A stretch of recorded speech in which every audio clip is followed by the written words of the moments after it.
ನಮಸ್ಕಾರ ಫ್ರೆಂಡ್ಸ್, ಬನ್ನಿ ಇವತ್ತು ಸೂಪರ್ ಟೇಸ್ಟಿಯಾದ ಕ್ಯಾರೆಟ್ ಪಾಯಸ ಯಾವ ಥರ ಮಾಡೋದು ಅಂತ ನಾನಿವತ್ತು ತಿಳಿಸಿಕೊಡ್ತಾ ಇದ್ದೇನೆ. ತುಂಬ ಚೆನ್ನಾಗಾಗುತ್ತೆ. ನಾನಿಲ್ಲಿ 2 ದೊಡ್ಡ ಸೈಜ್ನ ಕ್ಯಾರೆಟನ್ನು ತೆಗೆದುಕೊಂಡಿದ್ದೇನೆ. ಈ 2 ಕ್ಯಾರೆಟಲ್ಲಿ 4 ಕಪ್ ಆಗುವಷ್ಟು ಪಾಯಸ ರೆಡಿಯಾಗಿದೆ. ಬನ್ನಿ ಇದನ್ನು ಕಟ್ ಮಾಡಿಕೊಂಡು ಬರುವ. ನಾನಿಲ್ಲಿ 1/4 ಕಪ್ ಆಗುವಷ್ಟು ಕ್ಯಾರೆಟನ್ನು ತುರಿದುಕೊಂಡಿದ್ದೇನೆ. ಉಳಿದದನ್ನು ರೌಂಡ್ ಶೇಪಲ್ಲಿ ಕಟ್ ಮಾಡಿ ಇಟ್ಕೊಂಡಿದ್ದೇನೆ. ಇವಾಗ ರೌಂಡ್ ಶೇಪಲ್ಲಿ ಕಟ್ ಮಾಡಿಟ್ಟಂತಹ ಕ್ಯಾರೆಟನ್ನು ಕುಕ್ಕರಿಗೆ ಸೇರಿಸಿಕೊಂಡು ಬೇಯಿಸ್ಕೊಳ್ತಾ ಇದ್ದೇನೆ. ಸ್ವಲ್ಪ ನೀರು ಸೇರಿಸಿದರೆ ಸಾಕು.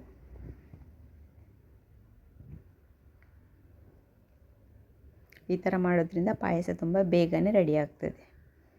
ನೋಡಿ, ಇವಾಗ ಇದು ಬೆಂದಿದೆ. ಇದನ್ನು ಮಿಕ್ಸಿ ಜಾರಿಗೆ ಸೇರಿಸಿಕೊಳ್ಳುವ. ಕ್ಯಾರೆಟ್ ಬೇಯಿಸಿದ ನೀರನ್ನು ಸಪ್ರೇಟಾಗಿ ತೆಗೆದಿಟ್ಕೊಳ್ಳಿ. ಕೊನೆಯದಾಗಿ ಬೇಕಿದ್ರೆ ಪಾಯಸಕ್ಕೆ ಸೇರಿಸ್ಕೋಬೋದು. ನೋಡಿ, ಇವಾಗ ಪೇಸ್ಟ್ ರೆಡಿಯಾಗಿದೆ. ಕಲರ್ ನೋಡ್ತಿರ್ಬೋದು ಎಷ್ಟು ಚೆನ್ನಾಗಿ ಬಂದಿದೆ ಅಂತ. ಇವಾಗ ಇದನ್ನು ಸೈಡಲ್ಲಿ ಇಟ್ಟುಬಿಡುವ. ಈ ಕಡೆ ನಾನೊಂದು ಪಾತ್ರೆ ಬಿಸಿಯಾಗಲಿಕ್ಕೆ ಇಟ್ಟಿದ್ದೇನೆ. ಇದಕ್ಕೆ 2 ಟೇಬಲ್ ಸ್ಪೂನ್ ಆಗುವಷ್ಟು ತುಪ್ಪ ಸೇರಿಸ್ತಾ ಇದ್ದೇನೆ. ಇದರಲ್ಲಿ ಈಗ ನಾನು ಕಟ್ ಮಾಡಿಟ್ಟಂತಹ ಬಾದಾಮಿ ಮತ್ತು ಗೋಡಂಬಿಯನ್ನು ಫ್ರೈ ಮಾಡಿಕೊಳ್ತಾ ಇದ್ದೇನೆ. ಇವಾಗ ಇದಕ್ಕೆ ಸ್ವಲ್ಪ ದ್ರಾಕ್ಷಿಯನ್ನು ಸೇರಿಸ್ತಾ ಇದ್ದೇನೆ. ಇವಾಗ ಇದನ್ನು ಚೆನ್ನಾಗಿ ಫ್ರೈ ಮಾಡಿಕೊಳ್ಳುವ. ನಿಮ್ಮ ಹತ್ರ ಇದೆಲ್ಲ ಇಲ್ಲದಿದ್ದರೆ ಖಾಲಿ ಸಿಂಪಲ್ಲಾಗಿ ಪಾಯಸ ಮಾಡ್ಕೊಳ್ಬೋದು. ಡ್ರೈ ಫ್ರೂಟ್ಸ್ ಹಾಕದೆ ಸಹ ಅದು ಸಹ ಚೆನ್ನಾಗಾಗುತ್ತೆ. ಇವಾಗ ನಾನೀಗ ಅದೇ ಪಾತ್ರಕ್ಕೆ ಕ್ಯಾರೆಟ್ ತುರಿಯನ್ನು ಸೇರಿಸ್ತಾ ಇದ್ದೇನೆ.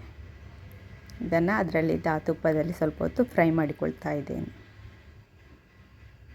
ಕ್ಯಾರೆಟ್ ತುರಿ ಹಾಕುವುದರಿಂದ ಪಾಯಸದಲ್ಲಿ ಸೇಮಿಗೆ ಥರ ತಿನ್ನಲಿಕ್ಕೆ ಸಿಗ್ತದೆ, ಅದಕ್ಕೋಸ್ಕರ ಹಾಕೋದು.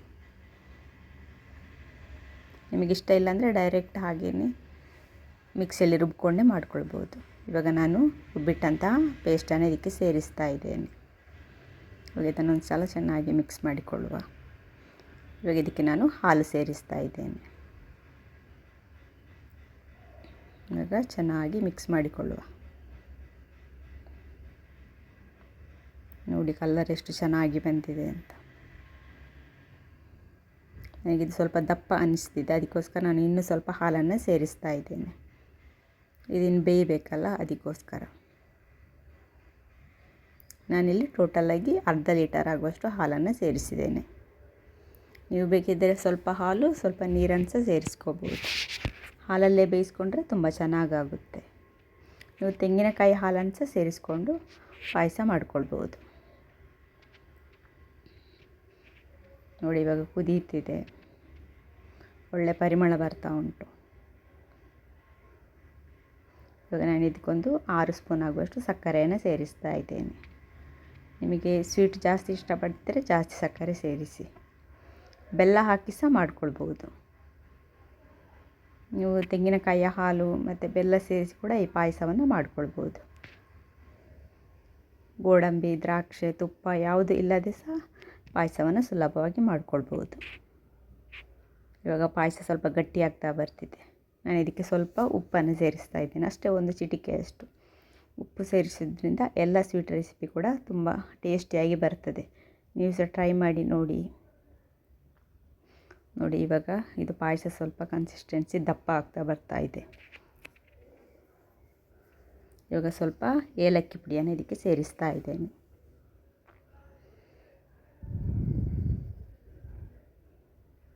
ತುಂಬ ಟೇಸ್ಟಿಯಾಗಿ ಬರ್ತದೆ. ನೆಂಟರೆಲ್ಲ ಬಂದಾಗ ದಿಢೀರನೇ ಮಾಡ್ಕೊಳ್ಬೋದು. ಇವಾಗ ಡ್ರೈ ಫ್ರೂಟ್ಸನ್ನು ಇದಕ್ಕೆ ಸೇರಿಸ್ತಾ ಇದ್ದೇನೆ. ಇಷ್ಟೇ, ಬೇಗನೆ ಆಗ್ತದೆ. ನೋಡಿ, ಇವಾಗ ಇದು ಗಟ್ಟಿಯಾಗ್ತಾ ಬಂದಿದೆ. ಇಷ್ಟ ಆದರೆ ಸಾಕು. ಈ ಹಂತದಲ್ಲಿ ನೀವು ಸಕ್ಕರೆ ಎಲ್ಲ ನೋಡಿಕೊಂಡು ಬೇಕಿದ್ದರೆ ಸ್ವಲ್ಪ ಸೇರಿಸ್ಕೊಂಡ್ರೆ ಆಯಿತು. ನೋಡಿ, ಇಷ್ಟ ಆಗಿದೆ ಸಾಕು. ನಾನು ಸ್ಟವ್ ಆಫ್ ಮಾಡಿಕೊಳ್ತಾ ಇದ್ದೇನೆ. ತುಂಬ ಚೆನ್ನಾಗಿ ಬರ್ತದೆ. ಬೇಗನೆ ಮಾಡ್ಕೊಳ್ಬೋದು. ಮನೆಗೆ ನೆಂಟರೆಲ್ಲ ಬಂದರೆ ತಕ್ಷಣವೇ ಮಾಡ್ಕೊಳ್ಬೋದು, ಅಥವಾ ಯಾವ ಹಬ್ಬಕ್ಕೆಲ್ಲ ಆದರೂ ಮಾಡ್ಕೊಳ್ಬೋದು. ಇನ್ನು ಹಬ್ಬಗಳೆಲ್ಲ ಸ್ಟಾರ್ಟ್ ಆಗ್ತಿದೆಯಲ್ಲ, ಆವಾಗ ಬೇಗನೆ ಮಾಡಿಕೊಡಿ. ಮನೆಯಲ್ಲಿ ಎಲ್ಲರಿಗೂ ಇಷ್ಟ ಆಗ್ತದೆ. ಕಲರ್ ನೋಡಿಯೇ ಮಕ್ಕಳೆಲ್ಲ ಜಾಸ್ತಿ ತಿಂತಾರೆ. ಕ್ಯಾರೆಟ್ ಹಾಕಿದ್ದರಿಂದ ತುಂಬ ಹೆಲ್ದಿ ಸಹ ಇದು. ನೀವಿಲ್ಲಿ ನೋಡ್ತಿರ್ಬೋದು ಎಷ್ಟು ಚೆನ್ನಾಗಿ ಬಂದಿದೆ ಅಂತ. ನೀವು ಸಹ ಒಂದು ಸಲ ಮನೆಯಲ್ಲೇ ಟ್ರೈ ಮಾಡಿ ನೋಡಿ, ಹಾಗೆ ಹೇಗಾಗಿದೆ ಅಂತ ಕಮೆಂಟ್ ಮಾಡಿ ತಿಳಿಸಿ. ನಿಮ್ಮ ಫ್ರೆಂಡ್ಸ್ ಜೊತೆ ಶೇರ್ ಮಾಡಿ. Thank you.